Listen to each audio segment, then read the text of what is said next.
Group C has already been dubbed the Group of Death, because up against Argentina will be the emerging force of first-timers the Ivory Coast, the rock-solid defence of Serbia and Montenegro, and the orange hordes of the Netherlands.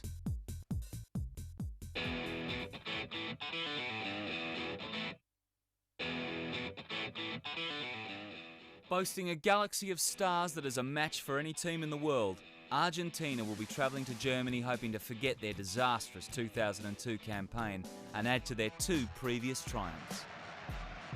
During a rollercoaster qualifying campaign, Argentina relied heavily on their home form, impressively stretching their unbeaten home record to 12 years, and also comfortably beating world champions Brazil en route to securing second place in the South American qualification.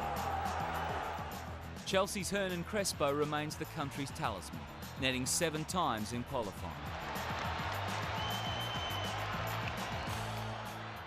Highly skilled central midfielder Jan Riquelme plays for Villarreal in Spain, and alongside him is Esteban Cambacio, who left Real Madrid to join Inter Milan. However, despite having a squad most international bosses would be envious of, the nightmare of crashing out at the group stage in 2002 still looms large over this talented, if erratic side. And Jose Pekerman won't be taking anything for granted this time around. Argentina va a ser uno de los grandes animadores del Mundial y siempre tiene ambiciones y con este nivel seguramente que va a ser un equipo muy importante.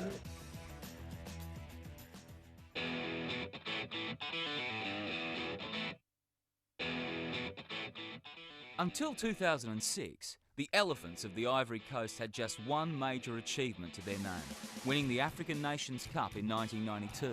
But now, they've got something else to celebrate. It's a great moment because it's the first time for the country to be in the World Cup. So what is it about Henri Michel's team this time around that enabled them to secure qualification at the 8th attempt? We got a better team than before. And with a lot of players playing in other country, we got great players like Drogba or Kolo Touré.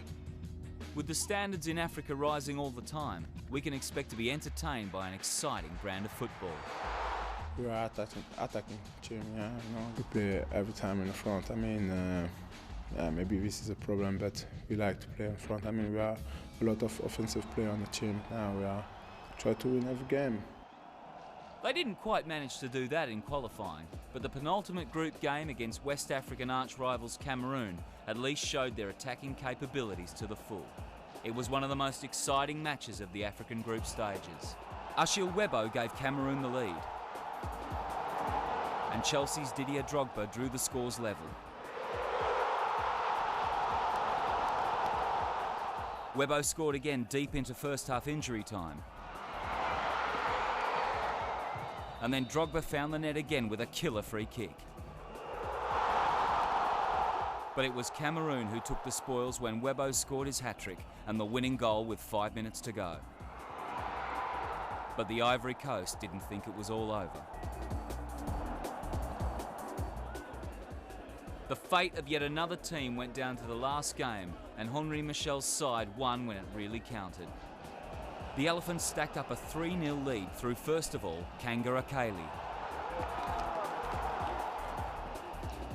And then a brace from Aruna Dindane made absolutely sure that they were through. So does the future look orange? I think we got a good team, we got quality, and I think we just go to the World Cup to show people then Ivory Coast has a football team who's a great player and try to do the best.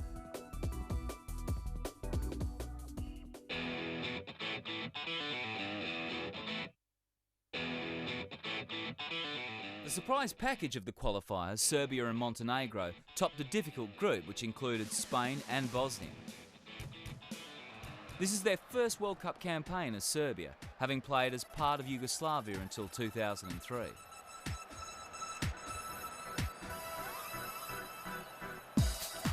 Failure to qualify for the European Cup in 2004 signalled the appointment of new coach Pekovic, and Serbia have not lost a competitive match since. Having kept 9 clean sheets out of 10 in their qualifying matches, Serbia's defensive backline will be hard to crack. The single goal conceded came at the hands of their closest rival Spain, who were still held to a draw by the Group 7 champions.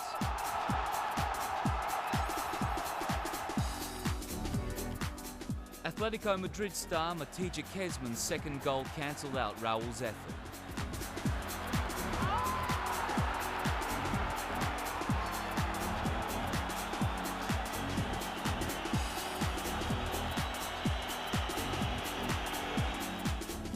Serbia's number 47 world ranking does not do justice to their recent achievements. They were one of only 7 finalists who were undefeated in their qualifying campaign, winning 6 out of 10 matches and drawing the other 4. Led by Inter Milan's Dejan Stankovic and with 25-year-old 6'7" forward Nikola Zigic grabbing the attention, Serbia will hope to continue their unbeaten run through the finals.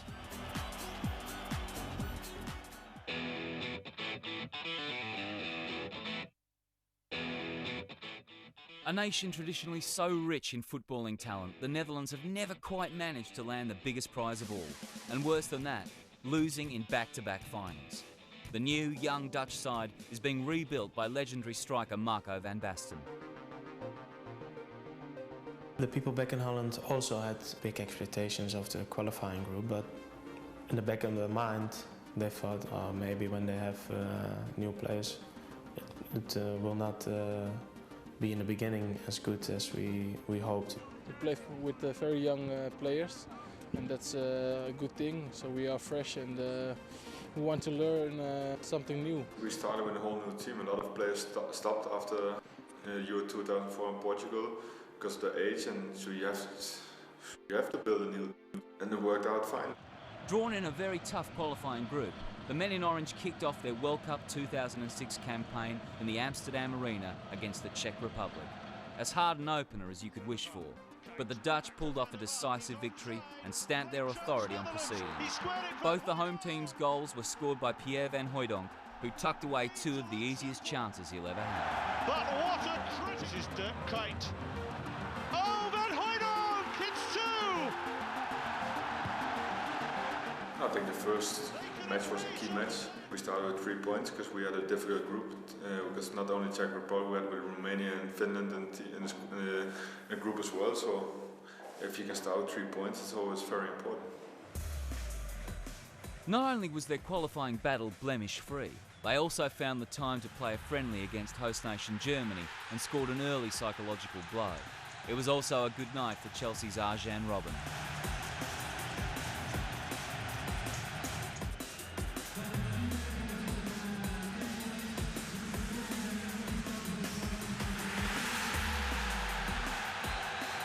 Arjen Robben, Ruud van Nistelrooy, they can make the difference in the game. Van der Sar, Philip Cocu, they are really experienced and they can read the game. And when you have to mix with a lot of youngsters who have a lot of skills, then you have something to go further on. Romania were also on the receiving end of a Dutch masterclass, again led by Arjen Robben. Mutu there, he took one touch too many perhaps. At the other end, it's Robben, and it's 1-0! And assisted by the head of new Dutch star Dirk Kuyt. And it's a great goal! Qualification was finally secured with a fine win away to the Czech Republic, but they are now faced with an uphill task of trying to get through what is probably the toughest group at World Cup 2006. Argentina as the favourite in the group, is for me they are one of the favourites to win the World Cup. Ivory Coast is, I think, in the moment the best team in Africa, and Serbia Montenegro had a perfect qualification as well. They just conceded 1 goal and they kept in front of Spain, so they have to have a good squad. So I think it's going to be open which 2 teams will go to the next round. The Dutch certainly have the talent to go through, but do they have the desire? Every man's dream when you go to a World Cup is to become world champion. And that's what we want to achieve. I think we've got the quality, but also it depends on luck. If you got the right strategy to play the other countries. We lost one game now in 17 games, so yeah, the feeling is good, and we must grow into the tournament now. In '98, in 2000, 2004, we reached the semi-finals, and hopefully we can go on further this year.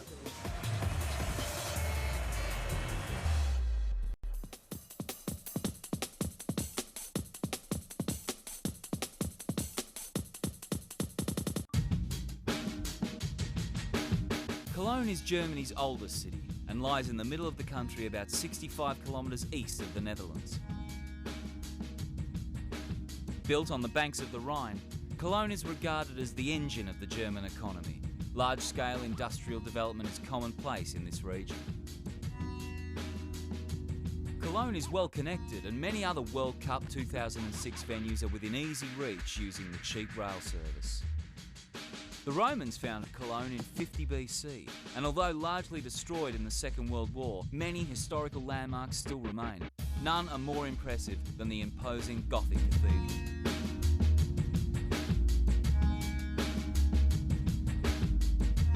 The cathedral dominates the skyline of Cologne and attracts thousands of visitors each year.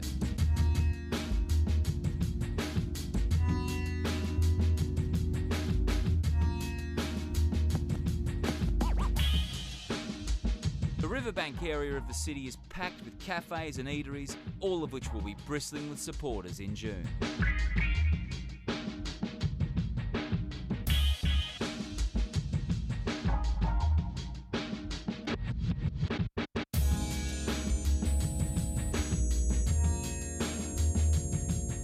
The Rhine Energy Stadium will host 5 World Cup matches. Home to FC Cologne, this 40,000-seat stadium also hosted games in the 1988 European Championships. In anticipation of the 2006 World Cup, the stadium was redeveloped at a cost of €110 million. The first match to be played there will be Angola versus Portugal on Sunday, the 11th of June.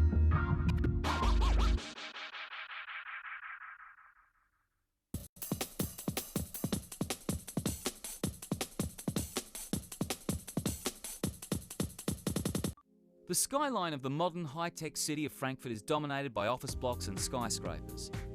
Frankfurt is the financial hub of Germany and is also home to the European Central Bank. In fact, 83,000 people in Frankfurt work in banking.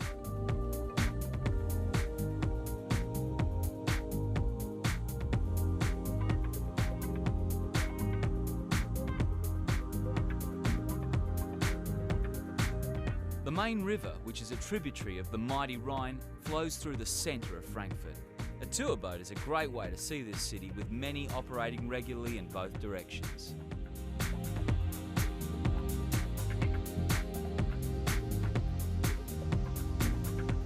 A large proportion of Frankfurt's population come from outside Germany. This gives rise to a culturally diverse feel to the city, and there are many film theatres, exhibitions and fairs to reflect this. Most of the old town was destroyed by bombing in the Second World War. However, enough remains to give an impression of what Frankfurt was like before the skyscrapers went up.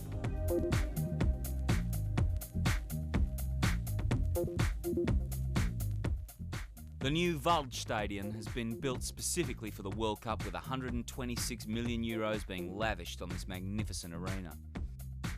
This 44,000-seat stadium is home to Eintracht Frankfurt in the Bundesliga. In June, thousands of supporters will be descending upon Frankfurt for the 4 group games and quarter-final which will be played here. The first match will see England take on Paraguay on the 10th of June. And other teams to play here will be South Korea, Portugal and a crunch game between Argentina and the Netherlands.